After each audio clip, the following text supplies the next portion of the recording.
तुकाराम राजा रामचंद्र भगवान की जय। श्री सद्गुरु रामचंद्राय नमः। उद्धरुनिया दे केसरी विजयी झाला कपी केसरी येरी राहुणी गगनांतरी मधुर स्वरी अनुवादे। काळी माझी वाणी मानेल संताशी रंगवू चित्ताशी आपुलिया त्यांच्या कृपालाने कथेचा विस्तारू बाबाजी सद्गुरु दास तुका भगवान प्रभू रामचंद्रांचे चरणी नमस्कार। ग्रामदैवत बजरंगबली हनुमानजींचे चरणी नमस्कार। तुम्हा सर्व श्रोते मायबापांचे चरणी नमस्कार। 3 अध्याय संपले, 4थ्या अध्यायाची सुरुवात आहे। जवळजवळ 12 वाजत आलेले। मी एकांत सगळ्यांना जवळणार आहे। पाठीमागल्या अध्यायाचा विषय कुठपर्यंत आलेला आहे त्याची समन्वय लावणारी ओळी आहे। आपला विषय कुठपर्यंत आला होता? अप्सरेचा उद्धार झाला। अप्सरेनं आपलं काही मनोगत, आपल्या काही जीवनातली कथा व्यथा हनुमानजीला सांगितली होती आणि पुन्हा आपल्या वाटेला निघून जावं म्हणून निघाली खरी, पण पुन्हा तिच्या लक्षात आलं अजून काहीतरी आपल्याला हनुमंताला इशारा करावा लागणार आहे, म्हणून महागारी फिरली आणि हनुमानजीला बोलणारे काय काय बोलणारे तुझ्या उपकार हनुमंता कायम्या उतरावे व्हावे आता, काही विनविते तत्वता सावधानता परिसावे। हनुमंता तुझे माझ्यावर एवढे उपकार आहे हे शब्दातून सांगता येणार नाही, कारण या जग संसारातून बाहेर काढणाऱ्याचे उपकार कधीही शब्दामध्ये मांडता येत नाही। म्हणून तुझे माझ्यावर खूप उपकार भेटणार नाही, पण एक भेटण्याचा प्रयत्न म्हणून 2 गोष्टी सांगते, जरा ध्यान लावून आहे। तो आदत दाटुका वीर होसी कलिकाळाचे दृष्टी नानसी, त्याही वरी राम स्मरणेची आहार नेसी दुर्गत। हनुमानजी तुम्ही अधक आहात, दाटुके आहात, कलिकाळाला येणारे नाही, तुमच्या पुढे काळ सुद्धा उभा राहणार नाही एवढं तुमच्या अंगात बळ आहे। आणि अंगात बळ असणं महत्वाचं नाही, एवढं बळ असून सुद्धा मुखामध्ये अखंड देवाचं नाव आहे हे महत्वाचं आहे बरं का। म्हणून तुम्हाला बाधा होणार नाही, पण मला एक नवरावाचं बघायला मिळालं एवढं सांगते। राम नाम स्मरणा पुढे विघ्न काय सेवा पुढे, आश्चर्य देखील वाढे कोडे तुझा पुढे सांगेन। राम नामाच्या चिंतनाच्या पुढे विघ्नाची बाधा होत नाही, पण परत मंडळी थोडं मी इशारा करतो, राम नाम घेणाऱ्याला विघ्न येत नाही अशी संकल्पना मांडू नका, ती चुकीची ठरेल। उलट सांगू का, जेवढं देवदेव करतात तेवढ्या लोकांवर विघ्न जास्त आहे, जेवढं चांगलं वागतात तेवढ्याच लोकांना समाजामध्ये त्रास जास्त आहे। म्हणून उद्यापासून चांगलं हनुमानजी सांगायला लागले की माऊली तुझ्या मुखात नामचिंतन आहे, तुझ्या मुखात नामचिंतन असल्यामुळे तुझ्या पुढे विघ्नाची बाधा होणार नाही हे खरं आहे, पण विघ्न आल्याशिवाय राहणार नाही। आणि विघ्न आले म्हणून बाजूला सरकायचं नाही, एकच काम करायचं, नामाच्या चिंतने 12 वाटा पळती विघ्ने। मग तुझ्या नामचिंतनामुळं विघ्न नाहीसे होतील, पण मला एक नवरावाचं बघायला मिळाले तेवढं सांगते जाणलं नाही। तो भावाची श्रीराम भक्ताने नशी कपटाची मात, निष्कपट तो कपिनाथ राम देखत सर्वत्र। तुम्ही भावार्थी भक्त आहात, तुमचं मन निष्कपट आहे म्हणून तुम्हाला सगळं जग चांगलं वाटलंय। मी विनोदांनी पण हमेशा एक वाक्य बोलत असतो का, तुम्ही जगावर जरी चांगले माणसं शोधत निघालो तुम्हाला जगात एकही चांगला माणूस भेटणार नाही जर तुमच्यात चांगलं नसेल तर, आणि तुमच्यात चांगलं भरलं असेल तर जग सगळं चांगलं आहे।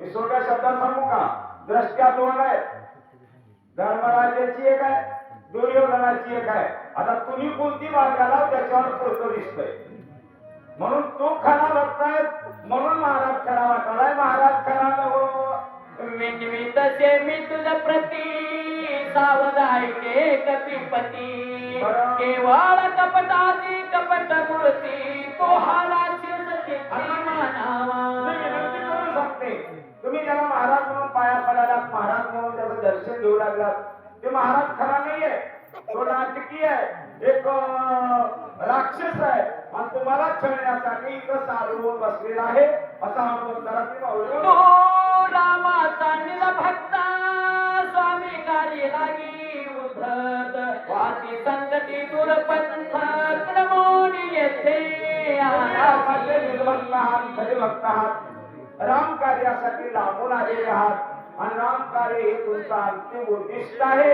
म्हणून तुम्हाला पुढचा महाराज खरा वाटायलाय पण खरा न हो ज्यासी म्हणती परम साधू तो हा कपट महामयू जाण राक्षस दुर्बोध तुला तू करवाला त्याला तुम्ही साधू म्हणाला ते साधू नाहीये राक्षस आहे कपटी आहे आणि तुमच्या राम कार्याला बाधा करण्यासाठी आलेला आहे याच्यापासून सावध राहा हे सोयरा आहे कुणाचा सोयरा ज्यासी म्हणती परम साधू तो हा कपट महामैंदू रावणाचा परमात्मा प्रतिज्ञा करोनिया येथे हा कोणी आला दोन पर्वत छळानात तुझलागी शहाणा माणसांची सांगण्याची भूमिका थोडी वेगळी असते मी त्या पुढचं चिंतन सांगू जातो हे रावणाचा सोयरा आहे म्हणून हनुमानला सांगाले कारण सांगतो रावणाच्या अंगात कोणते गुण आहेत तुम्हाला माहिती आणि तेच गुण याच्या अंगात आहे म्हणून रावणाचा सोयर आहे आणि सोयरीक पंडित जशाला कसं मिळालं तर सोयरीक पण जुटते बरं का जरा उलट सुलट झालं तर सोयरीक पण जुटत नाही मी माझ्या पदाला सांग ना गाजाचा पुरावा घेऊन सांगतोय का विष्टा भक्षितया अमृत पारिगे आणि ओंगलाचे सखे ओंगलची हे रावणाचा सोयर आहे त्याचं नाव ऐका हा काळ नेमी राक्षस ब्राह्मण रूपे तापस धरून आला तापस वेशाती दुर्दश महापापी काढलेली आहे हे मुळात राक्षस आहे आणि साधूचा वेश धरून तुम्हाला फसवण्यासाठी आलेला आहे याच्यापासून सावध राहा असं ते माऊली म्हणून राहिले धने याचा विश्वास धर शिक्षण करे क्षणात क्षणात छंद मिनाशी बहुमायेची जाणतो सर्व उदय येता सुभानु गवतो वावा कपिनंदनो कामारावा सिंद्रनो ऐसा पण तरुण्याला त्याच्यावर विश्वास ठेवू नका तुम्ही विश्वास ठेवलं तुमच्या कार्यामध्ये बाधा केल्याशिवाय राहणार नाही याला रावणाजवळ बंद करून आलाय भूमी ऐका बरं का सूर्य निघेपर्यंत हनुमंताला अडकावून तर ठेवतो नाही जमलंच तर हनुमंताचा काटा काढतो हनुमंताला मारतो असा बंद करून आलाय असं ती माऊली सांगायला आहे थोडं तुम्हाला मागं येतो थोडं तिथं बारीक समजून घ्या काळनेमीचा आणि रावणाचा संवाद झालेला ऐकायला ही बाई तिथं होती का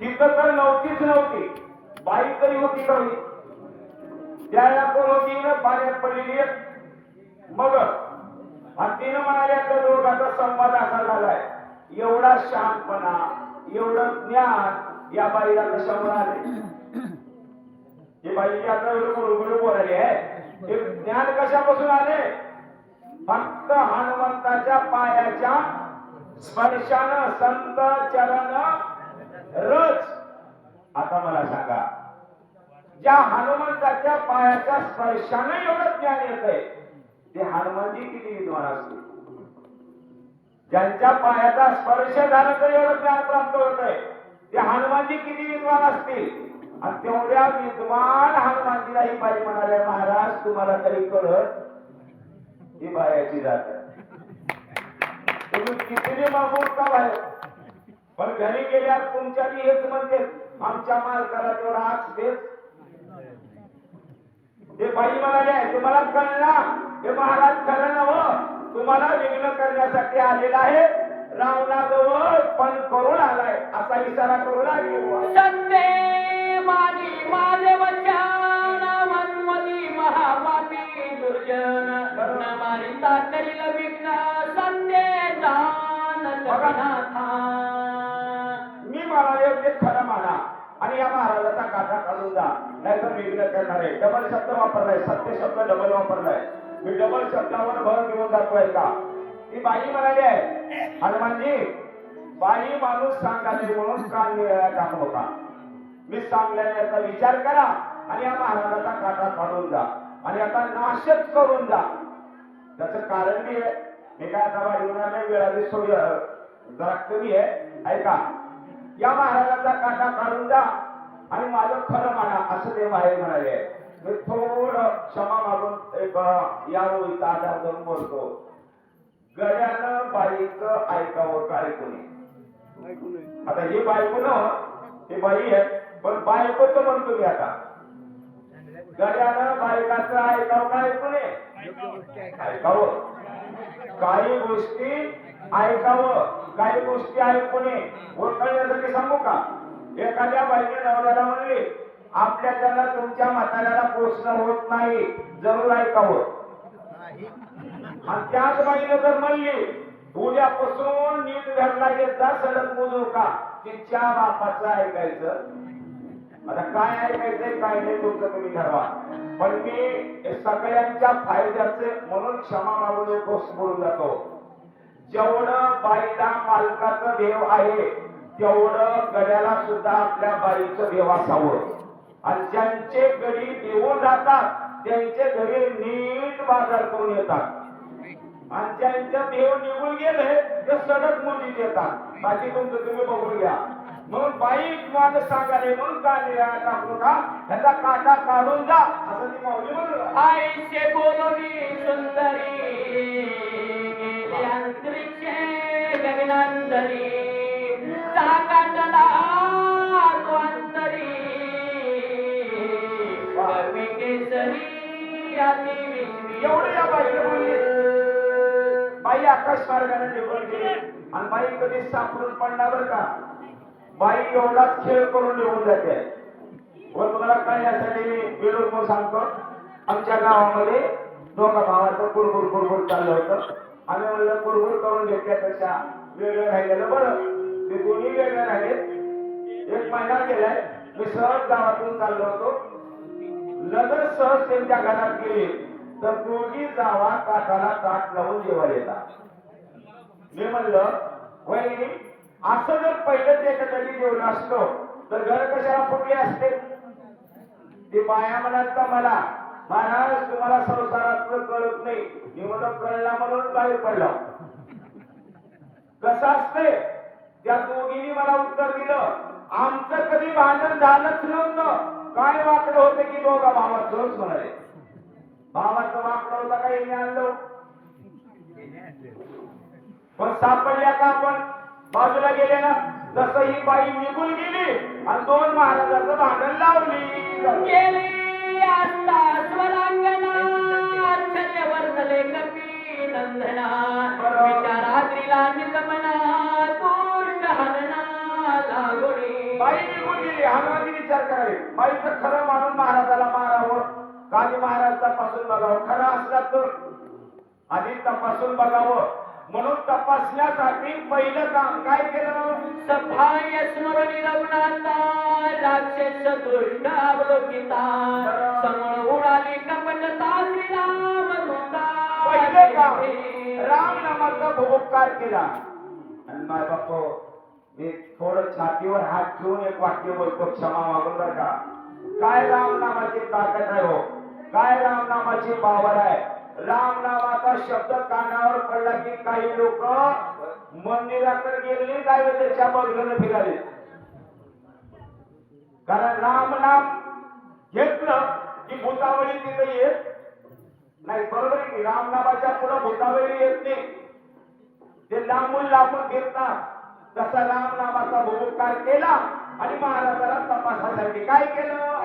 देखना होया देही पाने पाहताची नाही, दृश्यात्वची नाही, दृष्टा दोही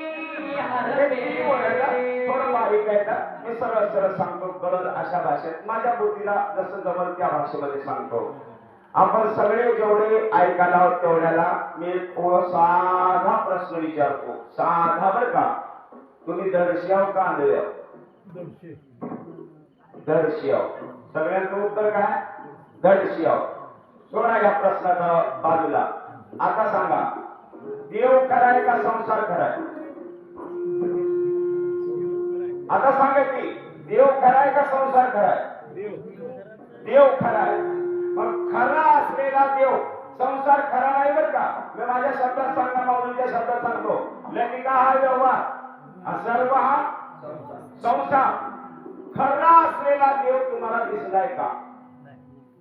म्हणजे तुम्ही दर्शे नाही. तुम्ही आंधळ्यामधून, तुम्हीच नाही, मीच नाही. तुकाराम महाराज स्वतःला म्हणून येतात, सहज मी आंधळा गा. तेही आंधळ म्हणून गेले. बाकीच्याचा हिशेब करायची काही गरज नाही. म्हणून मी एवढा इशारा करतो, जे सत्य आहे तेवढं दिसत नसेल तर आम्ही डोळे असून आंधळे आहोत. आम्ही डोळे असून आंधळे आहोत. हनुमानजींनी सत्य बघायचे डोळे. आणि सत्य कसं कळतंय? चलत चलत मी म्हणून सांगतो तुम्हाला. तुम्हाला दूध तर माहित असेल, म्हशीचं गाईचं. एक साधी गोष्ट तुम्हाला, दूध तर सगळ्याला माहित आहे की दुधाचं आयुष्य किती असते? दूध काढल्यावर किती दिवस राहते? एक दिवस. दुधाचा आयुष्य 1 दिवसाचा आहे.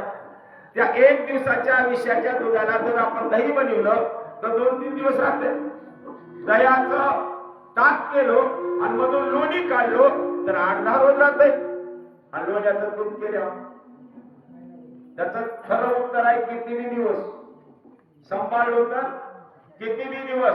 आता मागायला येतो तुम्हाला, जाणलं नाही का?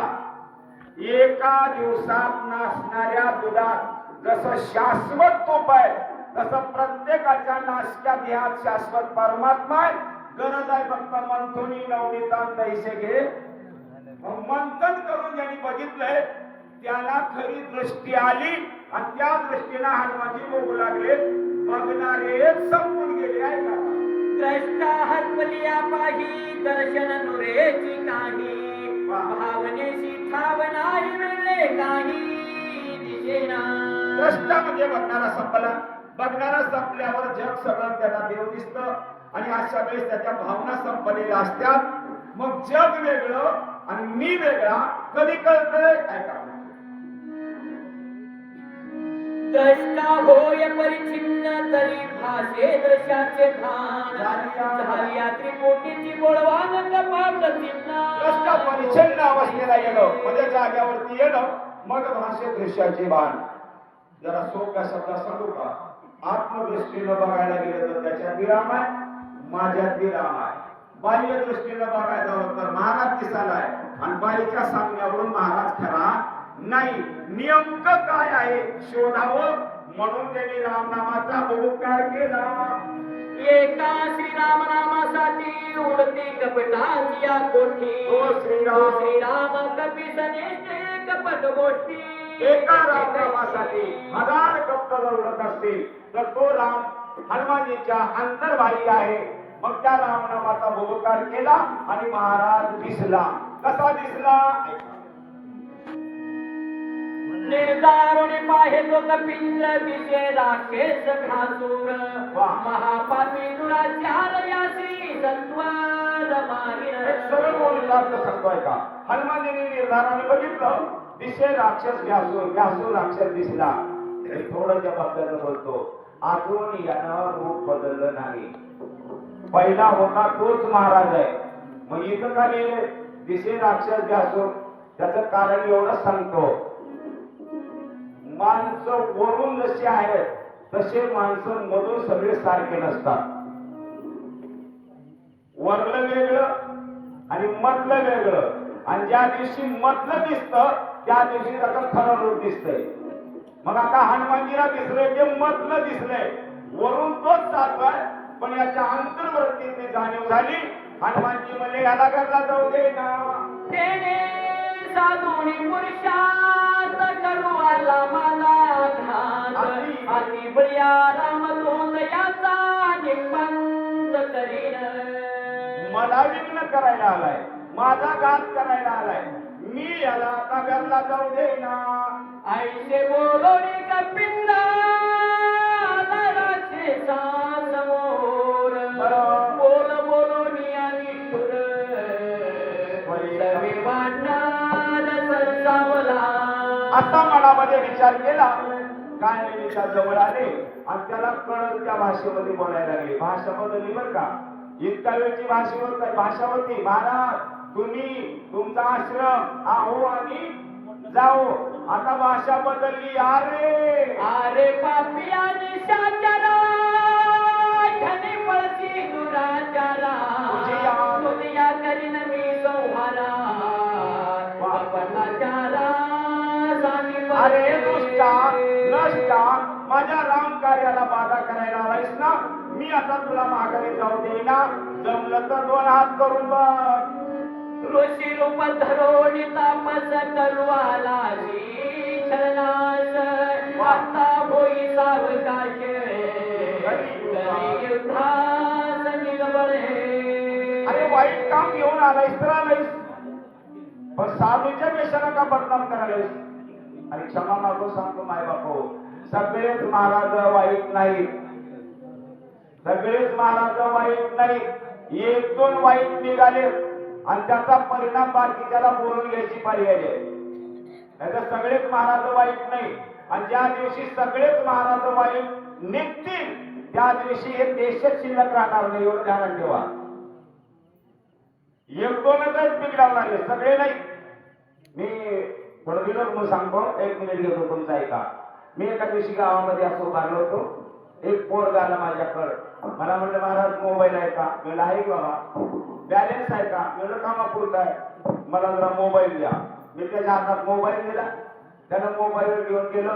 जरा दूर जाऊन काहीतरी बोललं. परत आणून मोबाईल माझ्यापाशी दिलं. पोरगा घरला निघून गेलं. तिथून पुढे 5 मिनिटाला मला एक शिवरून फोन आला. हे मोबाईल कुणाचा आहे. मी म्हणलो माझा आहे बाबा. मी महाराज आज येऊन बोलायला. महाराज म्हणाले तुला लाज वाटते का म्हणून. मी म्हणलं काय झालं बाबा. 5 मिनिटाखाली काय बोलला होतास तू. म्हणलो क्षमा करा. तुम्ही कुठं. शिरूरला म्हणले ते. मग मी आलो शिरूरला. मी गाडी घेऊन शिरूरात गेलो. मी झालेली घटना सांगायला. एका हॉटेलवर 2-4 बसले होते. गेले की मारणारच होते. पण मी गाडी उभा केलेलं बघितलं. त्याच्यातलं एक म्हणाले अरे खरंच महाराज आहेत की रे म्हणलं. मग त्यांनी मला विचारलं महाराज तुम्ही कुणाला मोबाईल दिला होता का. आता माझ्या लक्षात नाही दिलेलं, पण नाव सांगावं तर प्रकरण वाढतंय. म्हणून मी त्यांच्या पुढे दोन्ही हात जोडून एकच शब्द वापरला. मला क्षमा करा, माफ करा, माझी चूक झाली आहे. कोणती. आपला मोबाईल नको त्याच्या हातात देणं हे सगळ्यात मोठी चूक आहे. मला क्षमा करा. मला नाव सांगा. मी माझ्या लक्षात नाही गेल्या. एवढं म्हणलो. घरी आलो. पण माझ्या लक्षात होतं ना पोरग. त्या पोराला बोलून घेतलं आणि त्याला एवढंच म्हणलो बाबा रे मोबाईल वरून जर आक्षेपार्ह बोलायचं असेल तर नंबर स्वतःचा वापरायचा. दुसऱ्याचा.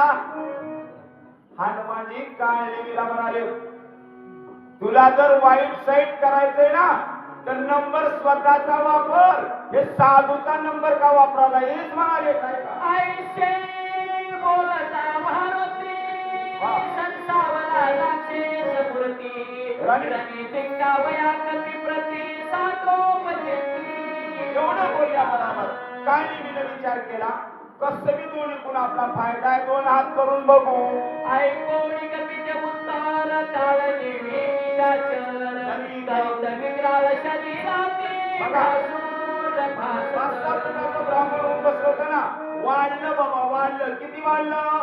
10 योजने वाढला. उद्यान योजने 5 मानाचे वाढले. कचले शिववृक्ष पाया आतही दाणा समसमित मासाची लागले. हात तरी ताती करवते साभ्यात 40 पासून 20 कोस होऊन 4 कोण आहेत. कोणामध्ये मासाचे गोळे आहेत. रक्त गळू लागलेले. असलं भ्यास रूप धरून उभा राहिला. वमयांतरी मुळे खोल कैसे नगरही दैन कैसे दिसती नेत्र गोळाची विक्राळ आकृती. बघा लाल बुंद असे बुबुळ म्हणा डोळे आहेत. विक्राळ रूपाचा काळनेमी उभा राहिला. जैसा मेघ गळा निरा तैसा निशाचर दहावीला बोलीत घेऊन दाविला हनुमान दृष्टी लक्ष होणी प्रताप देखोनी निशाचरी वेगे वाढला कपी केसरी दहा योजने गगनांतरी उसळोनी दोरी मध्ये उभा राहिला. हनुमानजी म्हणले, अरे काय देवाने तुला रूप दिले, चांगल्या कामाला वापरला असता किती कोण त्याची गती होईल गेलो, पण मंगळ्या कामाला वापरलास मी तुला शिल्लक ठेवला. हनुमानजीने आणि शिकोस उडी मारली आणि तिथून जे माघारी आले.